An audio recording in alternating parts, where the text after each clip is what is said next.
What's up, people? Hey, we are here for our recruiting show with Chris Mason, Mr. Students 360 himself. Real quick, let me get out of this studio mode. There we go. You have me, your host, Chris with a K, Orange Down Podcast, and you have Mr. Chris Mason himself. So definitely go down there, like, subscribe, do those two things first before anything. Wipe your feet, subscribe, follow us, people.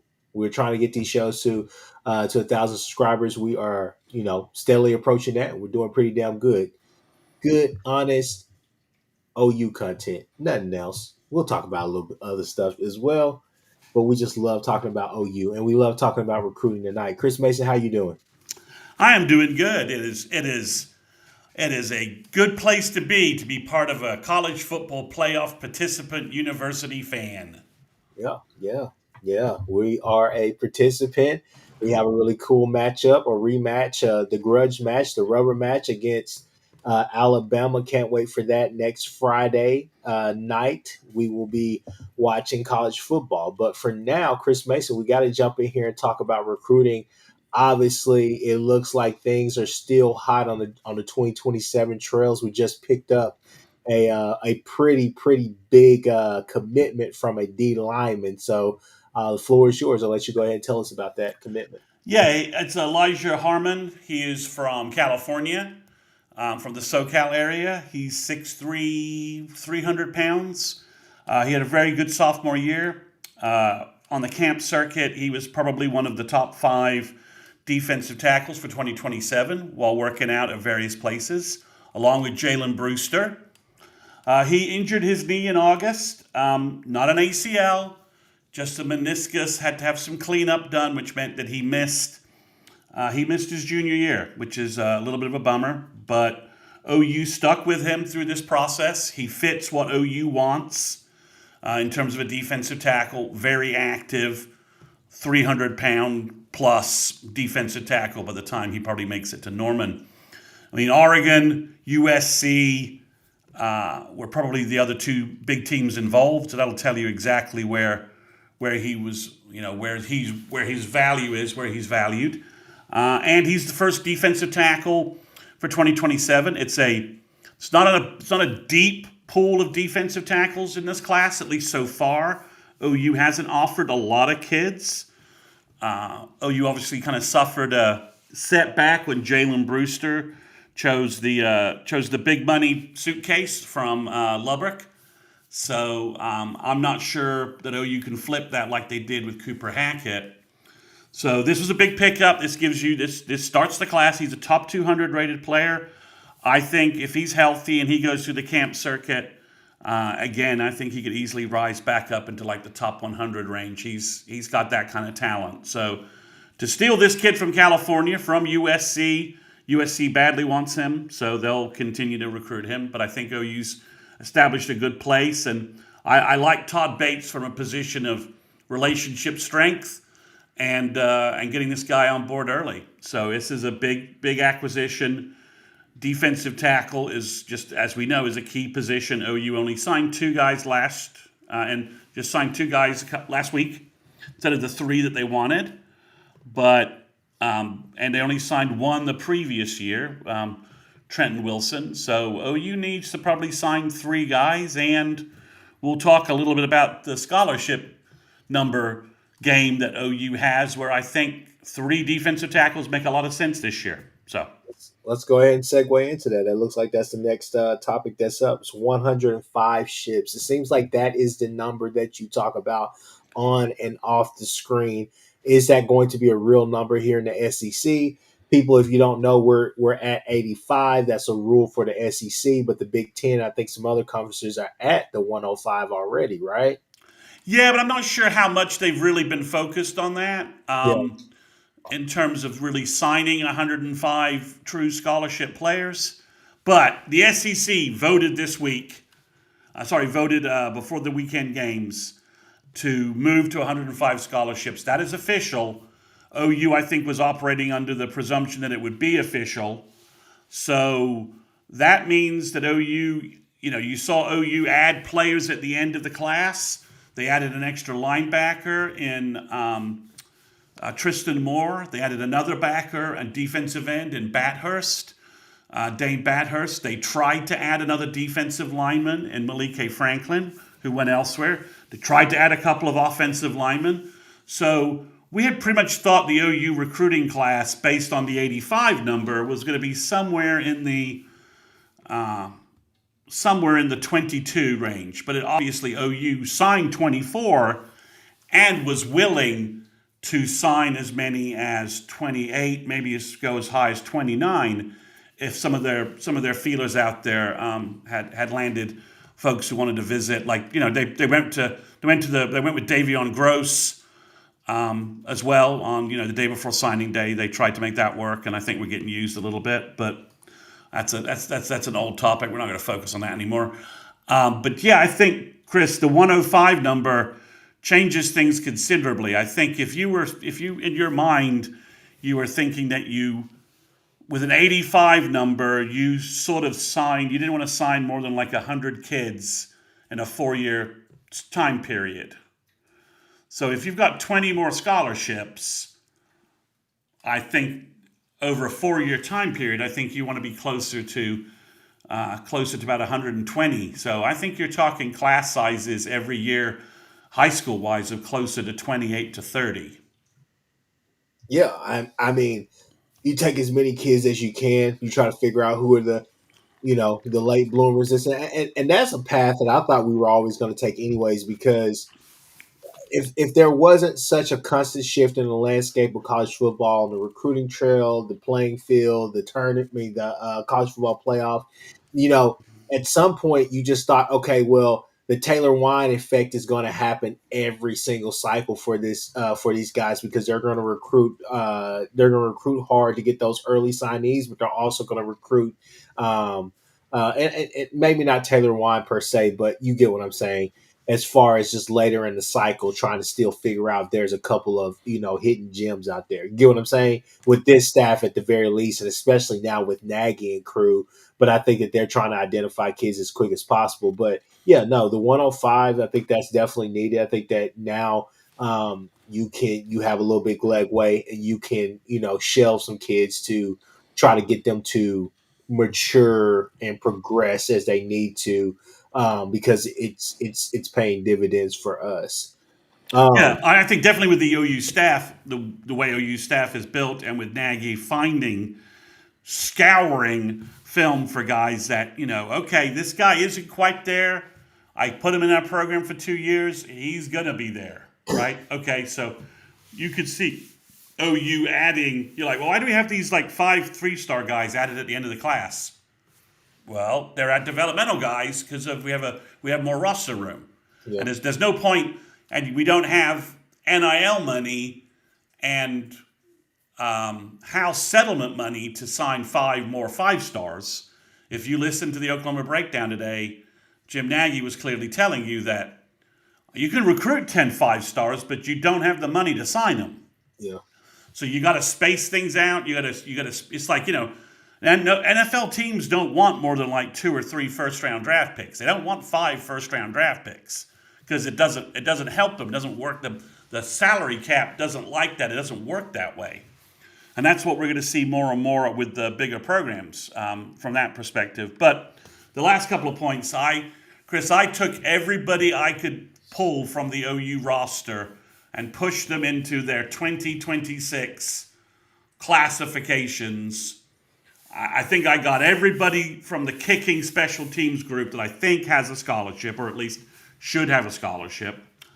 From that perspective, I looked at all of that, and OU moving into the transfer portal season, Chris, OU is at 98 people, 98 spots on a 105 roster, counting the recruiting class we just signed. Oh, well, I mean, we could talk about that because you still got we still have exits coming. We have exits coming. Hey, real quick, let's look at this question here. Any word on Joseph Graves, 2026 Tulsa D tackle, currently at IMG? No, he had a good year at IMG.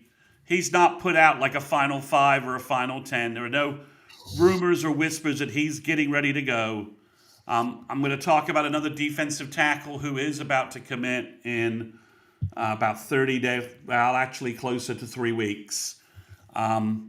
With some of the guys that OU's recruiting, I'm not sure where Graves is on the take list. I'm not sure where he is on that board. But with OU taking more scholarship players, you could.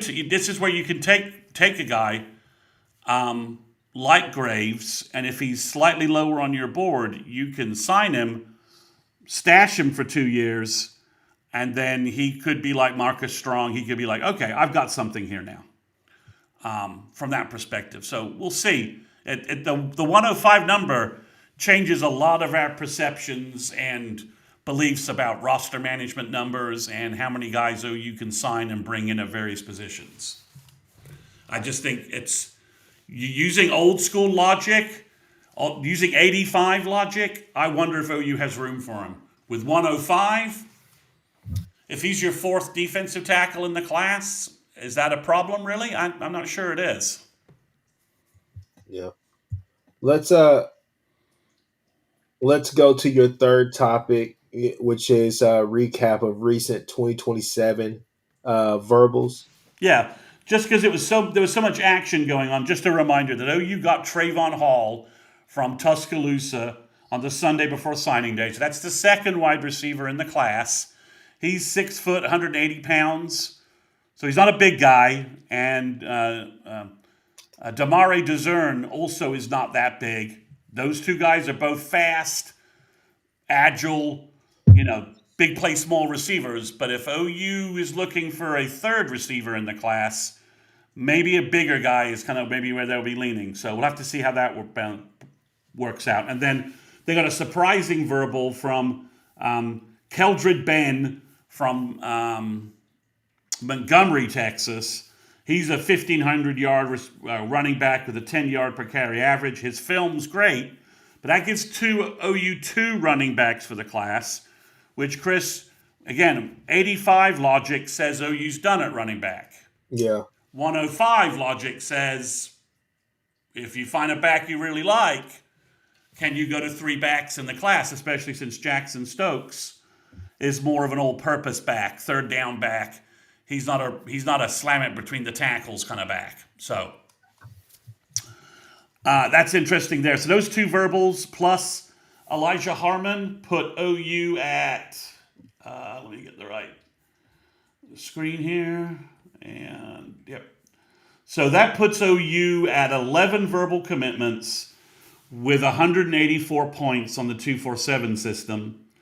To everyone out there who, just to clarify for those that can't seem to get this right, On3 Rivals rankings right now are only based upon the score of 2 commits.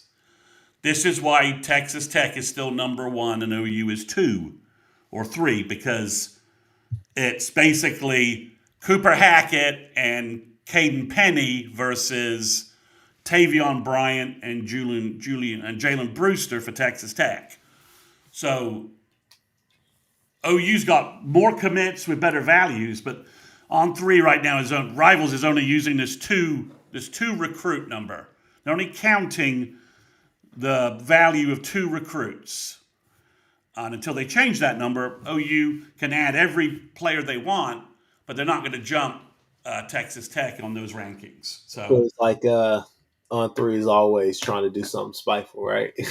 well, they're just. I mean, they're putting a quantity cap on it, right? It's very early. Actually, they just moved it to 3. And OU is barely trailing Tech because they got this wide receiver with a silly name. And by silly name, I mean Benny Easter Bunny. His name's Benny Easter Jr., but, you might as well call him the Easter Bunny. So they have 4 commits. Their top 3, they actually got 5. They picked up some other guy I've not heard of. A couple of D-line I've not heard of, really. So they're at 5 guys total. We're at 11. And they're barely beating us by a couple of hundredths of a point. So, and On3 hasn't ranked several of our players. Hasn't really ranked a couple of our players. So that's where it is. It's so we're 2 or 1 depending upon what you're looking at. If they go up to 4, if once on 3 goes up to 4, OU should be back at number 1 on both categories. All right, let's keep it moving. Okay. So obviously, I didn't even see this one from Urban. He says, rumor has it that they are planning to offer 11 in the in-state players. Is that true? That kind of segues into your last topic that you wanted to talk about, which is who is next for 2027. Okay, so presuming Urban's talking about 2027 kids, Uh huh. they did offer 11 kids scholarships. They're not signing. They already have 11 verbal commitments. They're not, and only one of them and 2 of them are in state, Hackett and Penny. So there's 9 kids left. Mm-hmm. I think they'll probably sign 4 more kids in state. Samaje Stanford, Cooper Alexander, Case Alexander. It's his brother Cooper's at Iowa State. Sorry, Case Alexander, Samaje Stanford, Case Alexander, Ben Kolar, and then Gabriel Osborne, I think, would be the other guy that they get. Those 4 players. So I'll repeat that again. Gabriel Osborne, Samaje Stanford, Ben Kolar, and Case Alexander. That would give them 6 in-state players for the class. I don't think they're going to sign Titus Hawk, the tight end from Choctaw, I believe. Mm-hmm. I don't think they're going to sign, I believe his name's Bryce Brown. He's a cornerback, I think at Broken Arrow. Graves, I don't consider an in-state player at this point because he's at IMG. I'm trying to think who else they've offered. Colton McComb, linebacker from Edmond. I'm not sure they'll have room for him. So that's kind of where they are. Those are the names on the outside. I'm close. So maybe I'm missing a name, but I'm really close with those guys. But I think that's the 4 they get, and they'll miss out on the other players I mentioned.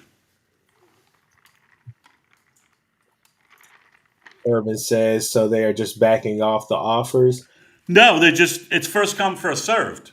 So if they get Gabriel Osborne, they probably have a cornerback position assigned to someone else, like Darius Johnson from California, Juju Johnson, Montre Jackson, guys they all have rated higher than Bryce Brown, the guy at Broken Arrow. So it's more of the fact that they've already gotten 2 cornerback DB verbals. They probably are the big leader for Gabriel Osborne.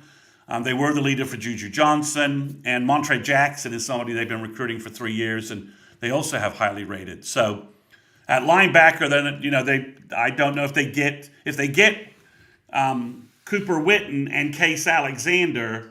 They're probably looking for a big Mike linebacker. Colton McComb maybe falls out of that. And they've been recruiting some other big tight ends. So if they get Ben Kolar and get another tight end out of state, that doesn't leave them with the room necessarily for Titus Hawk, who also wants to play baseball, and I think that's holding things up a little bit. So it's not that they're backing off these offers. It's just they're on a heater recruiting-wise, and they keep adding big-time kids. So UNCTG says, yep, I think you're right. Samaje Stanford is a guy that they'll hold a spot for him. They will. That's That's Okay, he's on their top 4 take list at safety. They will hold a spot for him. He will have to choose somebody else first. But OU's fighting UGA and a couple other programs for Stanford. So, he's their preferred target there. Ben Kolar, Iowa State's in the mix. Same thing for Case Alexander. Maybe that coaching change reduces that, and maybe they look at OU a little. Perhaps OU gets a bump there with the change in coaching staff at Iowa State. But yeah, I mean, it's not that they're backing off the offers. It's they've got so many kids at certain positions, and it's it just, especially at cornerback, it's getting tight. So they may not take or take or continue to recruit. I don't know this for a fact, but another cornerback verbal. And though you may not focus so heavily on Trent and Blaylock, Torrey's brother, because they're too stacked at cornerback. He may look at that and just decide, I'm going to go somewhere else, do my own thing. So there's things in play here. And again, guys, they have 11 commitments already. So 40% of the class is done. And Urban, I would say this right here. Oh, obviously, I'm going to lean heavy on Chris Mason. Chris Mason. Hey, I'm not afraid to say it. He's right most of the time. But Chris Mason will tell you to come back to us in about 5 months, and then we'll be able to give you an even better answer, right? Like, it just varies. We've talked about a number of kids, and Jason can say that in the comments. We've talked about a handful of kids. Sent before the season started. Hatton was one. When Hatton committed to Texas A&M, we constantly talked about that kid. We talked about a couple of other kids that were not even on people's radar. Chris Mason was talking about it. We talked about it on the back end, but it's just one of those things. Is the ebb and flow. It's recruiting. You guys know that. Chris Mason. Oh, go ahead. Finish your point. Yeah, it's just OU's doing well in state. I mean, the two top kids in state already verbal to OU. The number 3 kid in state is probably Gabriel Osborne by the time everything shakes out. He's heavily leaning to OU. So the top 3 kids in state all could be Sooners, and then you add Case Alexander to that mix. He's probably the 4th or 5th best kid in state, depending upon your view on Samaj Stanford. If OU gets the top 5 kids in state, then I think they've done what they need to do in state-wise. So, I mean, that's just what it is. If OU, 5 guys in state, that's a good haul, especially those 5 guys are all top 300 type players. Yeah. I know you can't usually rely on in-state to be that talented, so that's a good haul. Chris Mason, I'll let you finish that point because I do want to say the ghost of Cale Gundy. That's actually pretty funny. Portal talk tonight. Well, I need to recap real quick. The guys you should be. There's 5 names to watch over the next 30 days. Okay, go ahead. It could be Sooners. The first is Devin Robertson, a 6'2", 320-pound nose guard out of Mississippi. He visited for the LSU game. For the Missouri game. He's deciding on an all-star game in January. It looks like it's OU or Notre Dame, probably. Guys, Taven Epps was back on campus for the LSU game. He's pulling the trigger, I think, at a Topher, and you were correct. Devin Robertson is a dude. He is a brick wall in the middle of a defense, and he's got some push to him. He's a more athletic Dominic Williams. That's his ceiling. And then Taven Epps, Juju Johnson. Don't know why the cancellation on his December 1st commitment happened, but OU still seems to be leading there. He visited for LSU and was talking up OU left and right. Gabriel Osborne from Mustang. I think you may see something in 30 days. Jackson Roper, the offensive tackle offensive lineman from Colorado. He broke his leg 3 weeks ago. I think we could see an OU commitment from him in the next 30 days as well. So that would take OU to 16 commitments.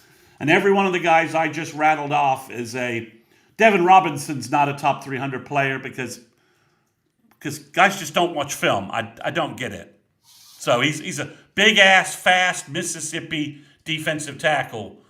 Okay, Chris, I take as many of those guys as you can get. Yeah, for sure. So the other 4 are all top 200, with Johnson, Epps, and Osborne being top 300. They also had George Toya, not George Stoya from Sooner Scoop, George Toya from Dallas on campus for the LSU game. OU's making a move in that recruiting. He's a 6'3", 300-pound defensive tackle as well. From California previously, has major connections to Stacy Ford, and OU's getting involved with him. Todd Bates is getting involved with him. So there's just 5 more names that could fall to OU in the next 30 days. So, all right, Chris, so let's go to the portal. Let's talk portal. which way do you want to go? Because they're asking for it. Which way do you want to go? Do you want to go? Well, let's just talk about what we think OU's needs are right now. Okay, I was gonna say, do you want to talk about like? Well, no, I think that's a little bit in poor taste right now. We should. Well, I'm not going to X out players and say how many spots OU's getting. Let's not just stir up a rumor mill or something like that. We just Guys have a chance. Guys will start after OU plays Alabama. Guys will start announcing. yeah It's I think no one's announcing right now because Brent may even ask some kids, "Could you please hold off? I don't. I want to keep the team focused on the focus, right?" So obviously, Jaden Gibson announced, but he's not even on the roster. So okay, yeah good luck. Good luck. Hope he fixes his life up and goes from there. So there is only one guy who has visited in the portal OU to date. That is Josh Ford, the big tight end from Stillwater. He's got a top 5 list. OU's on it. There's some bigger names than I kind of thought. Alabama's on there. A couple other names. He's at a top 5. I don't know when he's going to decide, and I don't know if OU can pull off the whole come to Norman, and be the guy. So Topher, you are correct. That is the only, and he's already off the roster. When I did the roster recount, he was off. So I'm not going to go, guys. You can all speculate among yourselves about the names. Some names are very, very obvious. Some names are less obvious, and and there's some difficult conversations the OU staff has to have with probably a couple of kids about what's going on. But that will all make its way post the Bama game. In my opinion, I think that's what will happen. Topher, yeah, I could see Bama being the location for Ford. So, but here's Chris, and you can correct me and come back if you want. Here's what I think OU needs from a portal standpoint. Go ahead. They need an elite wide receiver if Satania returns. If not, they got to get 2. Yes, I agree with that. They got to get 2 tight ends. One who's more physical, who can play blocking, who can handle everything from a blocking standpoint at a high level, and then they need a 2-way guy who can threaten teams.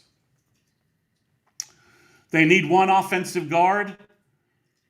Again, I need 1 offensive guard. They need a center. And again, if any of the O-line guys that we think are in the mix hit the portal, you got to replace them. That's a 1 in, 1 out thing. So I don't know that he's leaving. I'm not asking him to leave. But for the sake of an example, if Heath Ozeta hits the portal and leaves, you've got to replace Heath Ozeta from the portal.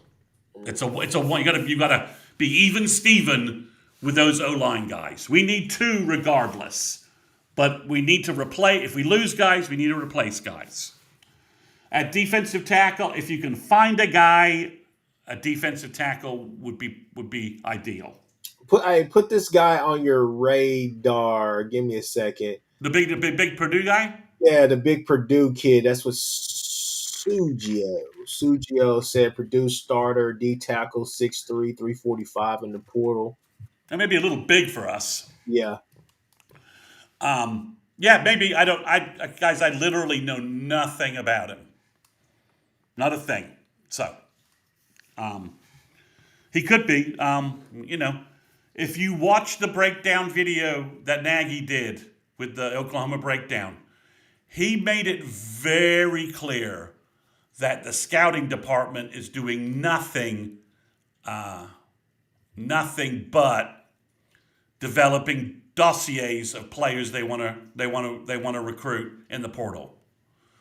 They mentioned 2,000 players. They have scouting dossiers on 2,000 kids. So that no stone unturned, literally. I think they need a linebacker, at least 1. They may need more than that, depending upon the departures of Kip, Kobe, and Owen Heineke. And I think a cheetah or safety, years eligible being a big factor here. They could find a young kid like the Matai Tago'o. I just butchered that.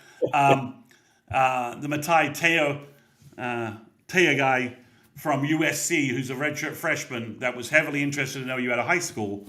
He's 6'4", 210. If he's still 6'4", 210, then he could maybe fit in as Cheetah. His high school tape was all pretty much safety Cheetah-like. So that would be an example of somebody who you could add to the mix if they've got several years to play. Okay?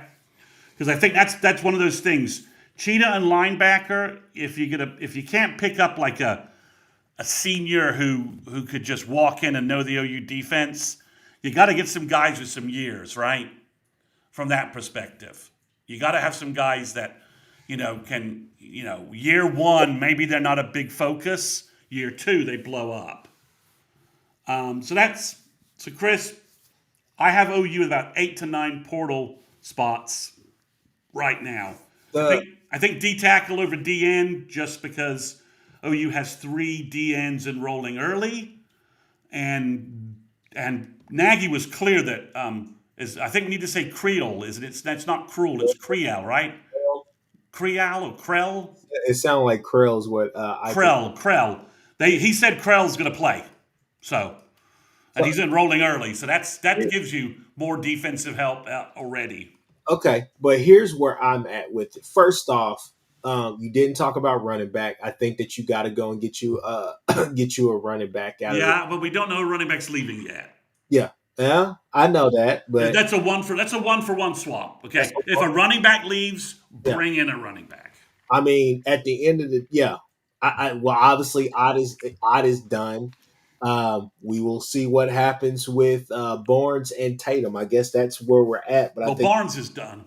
yeah, if those two are gone, I think you definitely got to bring in at least one more out of the portal. But the last two we haven't hit on, obviously, with Franklin and Ott. So you got to go get a guy. I'm not asking for 1,000-yard back. I'm asking for somebody that is durable, available, and ready to go. Right, somebody that could come in and because what I'm looking for mostly next year are is top 3 backs. Right, Right. X Rob leading the charge. You have Blaylock being a change of pace guy, improving, getting healthy, and then you have a Hatton or whoever the guy And, can. and Nagy really likes Walker. He thought Walker was badly underranked. Yeah, He was talking about both of those running backs like he thinks they could help year one. yeah. So I think you gotta look at that right there. Wide receiver position, 1,000% agree. I think that we are a couple of, and I think that we have some playmakers on the sideline for whatever reason. I know we talked kind of offline about some stuff or what's happened, but for whatever reason, um, I think we do have some playmakers there, but I know there's going to be some wide receivers that exit. So you do need to look and see around about maybe 2 or 3 guys. I think, and you can get some guys on some discounted prices or whatever. Go get some lower level guys like you did this year, but I You also need 1 star. need 1 star because I think that would help the offense an awful lot, giving Arbuckle and Mateer that guy. Clearly, we've seen them with the guy, a Kyle Williams guy like that, right? That can just go out there, stretch the field, do things. I think right now they're having to play differently, but that's mainly because you can rely on the defense a bunch. Speaking of defense, I think if you go to the defensive side of the ball, Chris Mason, I would say I think that you may need to look at with this whole Gentry thing. That's the thing that kind of gives me a little bit a little scared. Some of our guys do get a little bit banged up. You got to see. I mean, right now I'm interested to see what is the development of a Tristan Haynes, a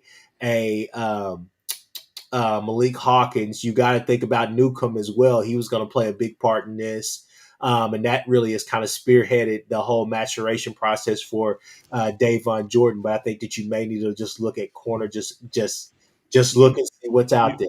I think, If Gentry returns and he just had shoulder surgery, so he's looking at another rehab that takes him out of spring, right? yeah, He just had shoulder surgery. He's not going to be back by spring, right? I mean, that's probably the way shoulder surgery works, correct? I mean, generally speaking. Chris, with Gentry, OU has 8 cornerbacks on the roster. yeah, So Guillory, Jordan, Bowen, and Johnson all having played a lot. And uh-huh. Hawkins and Haynes coming off red shirts. And Newcomb coming off an injury. Yeah, I have Newcomb at Cheetah. You have Nuka Machida. Okay. But you're right. He could swing back to cornerback, depending if you add another Cheetah. So, and you have Johnson enrolling early, Derek Johnson from the high school class.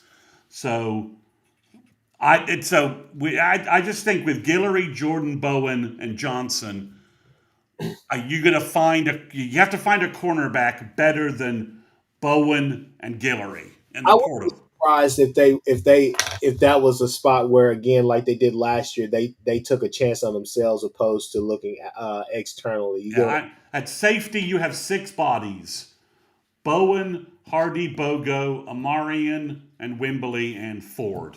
oh my God, hold on, real quick, people. Is this right? Kendall Browse is the new OC at Yeah, South Carolina. yeah, it is. Anyway, One, what Flex Veer team number five on our in the SEC, or wow. maybe six. So at safety, I could see a guy, but again, you've got to get somebody who can compete with Bowen, Hardy, Bogo, and Amarian at the very least. Yeah, So you're talking your fourth or fifth option, and can you sign somebody for the money available that is willing to fit into that mix? yeah. I'm So that's the interesting part there. your D Um, your DB room. You may be fine because there. you've got Powers who can come back to safety, right? And if Newcomb's at if you pick up a guy who can play cheetah in the portal, that allows you to maybe move Powers back to safety or split them. I mean, there's some things going on there. Linebacker's a little linebacker when you look at the breakout from players is a little concerning, just because your only junior is Heim, your only sophomore is Nesta. Yeah, So you have four seniors returning next year: Omasigo, Lewis, McKenzie, and Heineke potentially. So and then how do you make that work? You yeah. know, NIL wise, ideally they should have found a way to redshirt Omasigo. I don't know how they would pull that off. But if he was a junior, I'd feel much better about the linebacker group moving forward. That's why they signed four backers this year, and why they might sign a linebacker with multiple years In the portal. in the portal, or if they get wiped out of senior linebackers, they're going to need to sign two, right? For every for if you lose two, so if Heineke, Lewis, and McKenzie, if you lose one, I don't think you need to do anything but sign a linebacker who has a couple of years to help you later. If you lose two, you've got to sign another linebacker, and they've got to be a veteran, somebody who you could maybe someone who could come in the spring and maybe good enough from understanding, from a maturity standpoint, someone to have the green dot. The only guys who've had the green dot, as far as I know, are Kobe and Heineke this year. So Jimmy Satterfield, he says it's going to be hard to replace Kendall Daniels. Of course, Yeah, I think though, I think Powers has that situated. I'll be fine to run out there with Powers, but I think that there will be some guys that you could go out there in the portal and get. And I think the biggest thing, and the biggest relief for that position is the simple fact that Wes Godwin is still on the staff. And Wes Godwin has expedited that learning curve for that because he knows that position inside and out, and he can teach that position from day one and get guys ready. I think that's what's really helped Kendall Daniels. We heard all the talk about Kendall Daniels. Has all the potential in the world, has a high upside, takes terrible angles, sometimes loafs on defense, gets lost in the sauce, doesn't really, not attention detail, doesn't tackle well, and that has not been a problem this year. That guy's went out there and definitely earned himself a payday in the league once that time comes. But Chris Mason, I would say for sure on that D line, I would say, yeah, if you can find a D tackle, and I'm not necessarily looking for a Stone or a Jackson. If you can find those guys, great. I'm looking for more like a Dejon Terry, um, um, yeah, yeah. Dejon Terry type guy, maybe just a big stuff for somebody who's a big hog molly, especially on those goal line, short yardage situations, to where you could pair them with Stoney or Jaden Jackson, where they get penetration early. They push the foul, they push the center, and they get penetration, and they, I would look for a guy like that just to run stuff, or somebody who's sitting there in that middle that you just like, hey, you got to earn it today. DN wise, only thing that I would say, Chris Mason, is that I do believe in the room just like you, but I think that if there's a guy out there, and maybe you're not necessarily looking for that superstar guy. I mean, obviously, if think Dylan Stewart is his name, if Dylan Stewart came open, of course I'd be like, please, my God. But if that name doesn't come in, go get a Trace Ford like guy. Go get somebody out of the portal that you can use, somebody that you can do. If I just think that bolster the roster, bring the competitive depth we've been screaming at for the last 4 years with BV, and it seems like these last 2 years that's actually come to fruition, right? So I think that I you mean, you've got a good four got starting four. You got a good starting four. yeah, you got So starting four, and I think the whole thing is that Okoye and PJ next year are going to be pretty nasty. I believe. I think they're going to be making plays uh, opposite of Wine. But again, if you can go find a Marvin Jones Jr. type guy where you're just like, hey, we just need to work on the motor and everything else will come to fruition, I think that'll be fine as well too. yeah, I mean, I think OU is in a much stronger position portal wise, right? We're no matter what happens with the Alabama game, OU's probably, and depending upon who leaves, as long as a couple of the linebackers stay, OU's going to be a preseason top 10 team. Yeah. I mean, that's a fact, guys. That's not going anywhere. I think you're right about Nesta. We just got to see a little bit more. Linebacker. I mean, there's like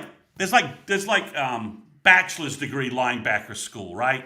Yeah. That's where you go. That's linebackers at places like, I don't know, what's a average defensive team in the SEC? I don't know, like Tennessee, right? Tennessee, although they fired their DC. Um, that's like bachelor degree linebacker school, right? So Brent Venables is like MBA masters linebacker school. So you gotta there's Nesta is well on his way to a bachelor's in linebacker. He's got to like graduate that and start to get into master's linebacker school. Um, if I maybe this analogy isn't working for you guys, but if you've been to college, if you go to undergrad's easy. You can punch that out. But masters, when you into a master's program, okay, things have changed a little bit. I mean, Jimmy, Jimmy, I love where you're thinking. I love what you're thinking. I'd love to go get him. I'd love to stick him into our linebacker group, but especially if we lost a couple of guys, I would poach. If we lost Heineke and Kip, I would poach the ever loving you know what out of shit to get Sammy Brown into Norman and get him ready for his NFL career by being coached by real linebackers, not the guys in Clemson screwing it up.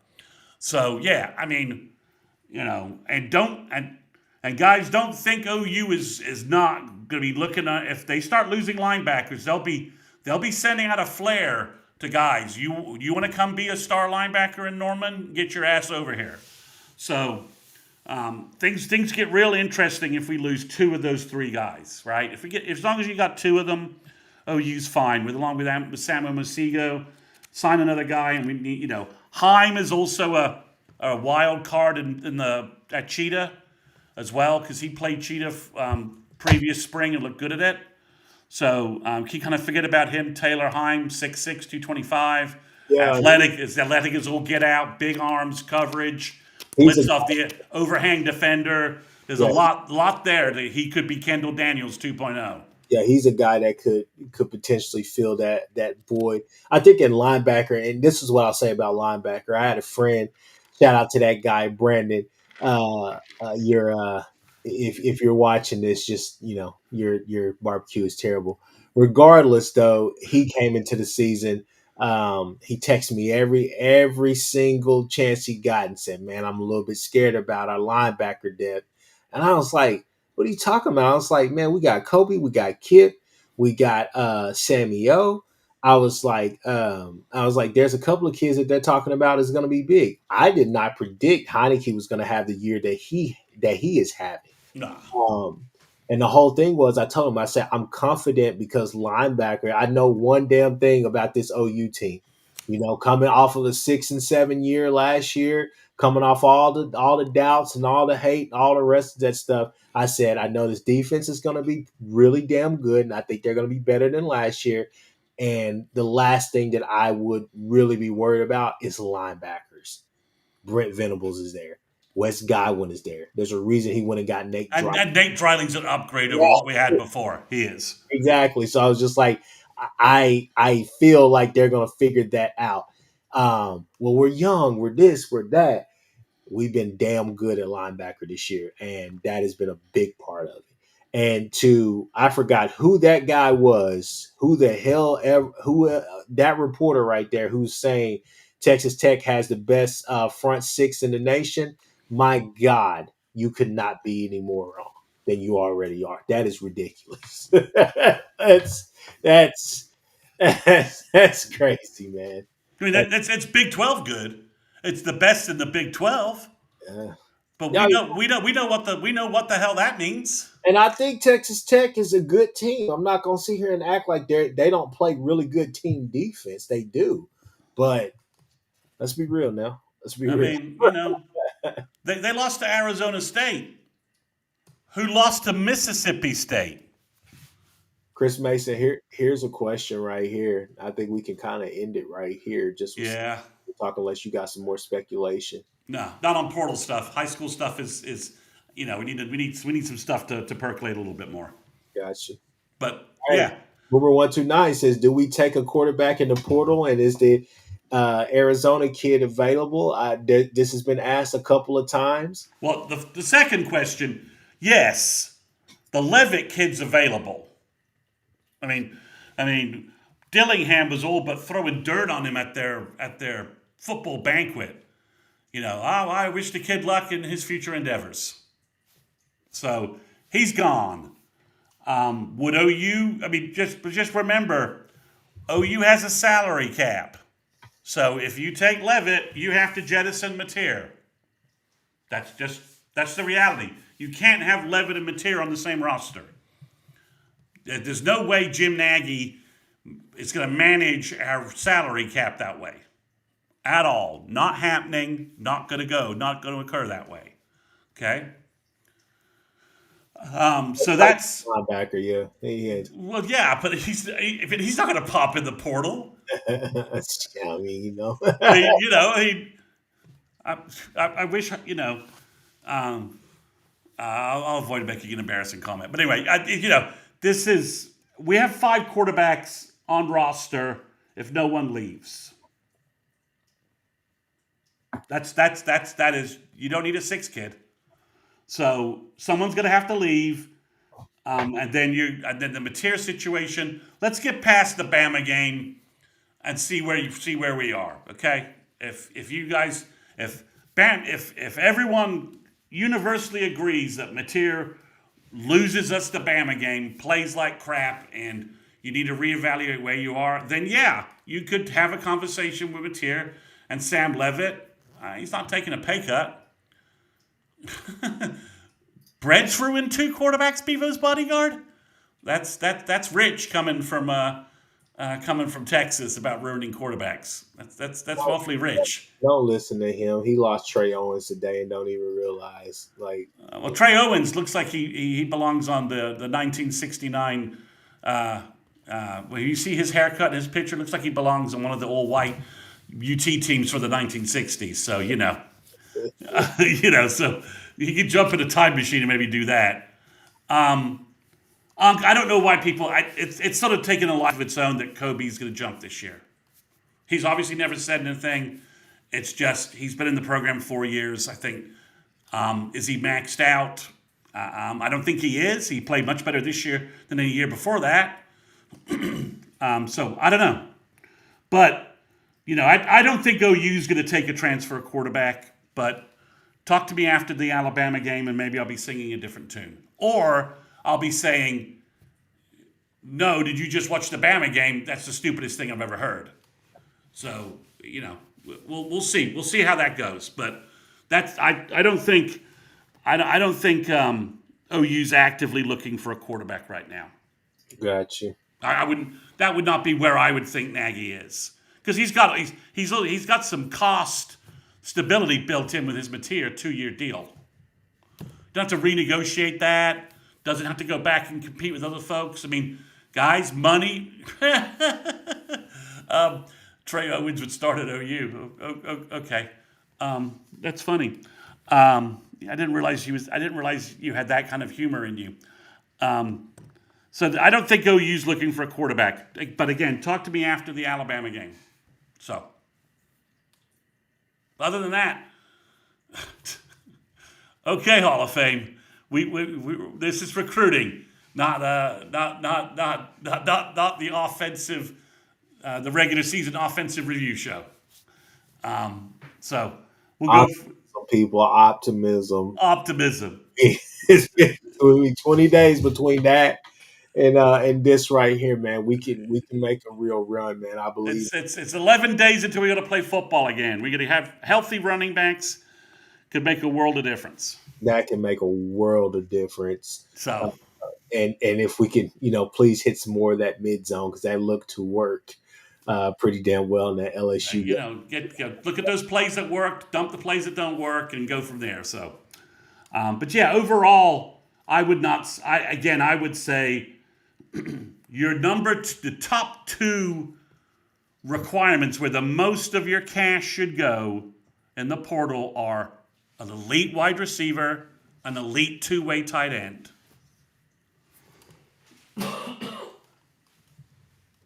I'll keep going, Chris Mason. I'm listening. And then after that, if you lose some senior linebackers, then it would be a linebacker, the best linebacker you can bring in, who you think can run this defense. Be the green. It's the green dot I'm worried about. If you guys don't know what I'm talking about, only 2 guys have worn the green dot to be able to organize our defense play over play. The Mike linebacker is the brain of our defense on the field and on the turf.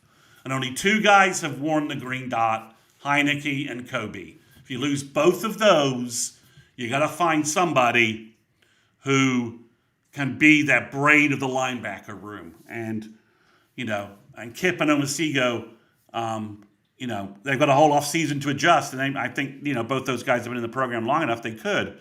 But that's the concern. You got to have one guy coming back, and like I said, technically Owen Heineke's looking for like a waiver to come back. He is technically a redshirt senior. He played 1 year at Ohio State lacrosse. He redshirted at when he first came to Norman in 22. So he was a redshirt sophomore in 23, redshirt junior in 24. He's technically a redshirt senior.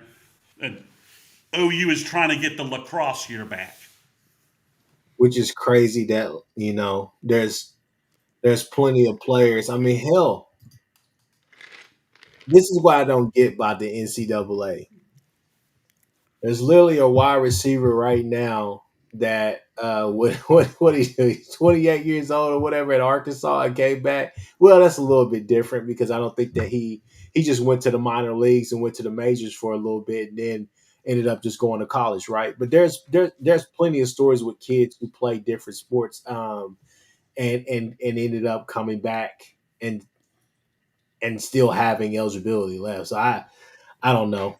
And they're going to drag that out for forever. So hopefully they get that done early for that kid. Hopefully get some answers before we don't have if you don't have an answer by January 1st, you've got to presume you're losing him, right? So you've got to get a replacement in the portal. So that's something else to watch as well. So there's some stories to watch from that perspective, in terms of it. But after those are the 3 pieces. If you want to make a national championship run next year. Mm-hmm. We're in the national championship run this year. We're in the playoffs. We are technically in the race for the national championships, however you want to spin it. But if you want to be a solid team to do that next year, I think an elite wide receiver, an elite tight end, and backfilling whatever we need at linebacker if we lose two of those guys. That's the big deals. We need another offensive guard and another offensive center. So yeah, that was the last thing I was going to say. I was like, We, honestly, we need we need those guys, but we have starters at those positions for we the have, most part. but we've been injured. We've been Well, no, injured, you can't, but you can't spend. We're not going to spend elite money on second team centers and guards. and I'm not asking them to, but that's a position of high importance. No, you're right. We need numbers. We got to have those two guys come in, and we And, got to replace anybody. Anybody leaves, we got to place. We got to bring somebody in.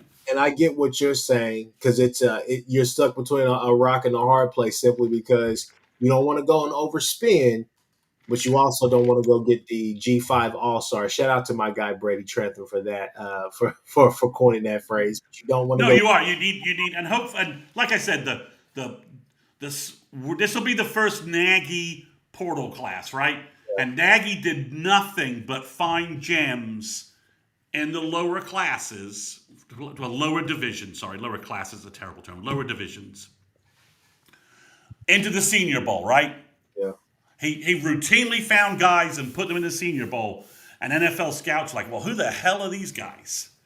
And they'd be drafted. So if he can apply that same methodology, then maybe he can get us some guys who will end up being more of the, well, that guy, played at a lower level, but he's doing fantastic. More of the Ahmad Hardys of the world than the, you know, than some of the guys that have just come in from other lower programs and didn't do a whole lot for us.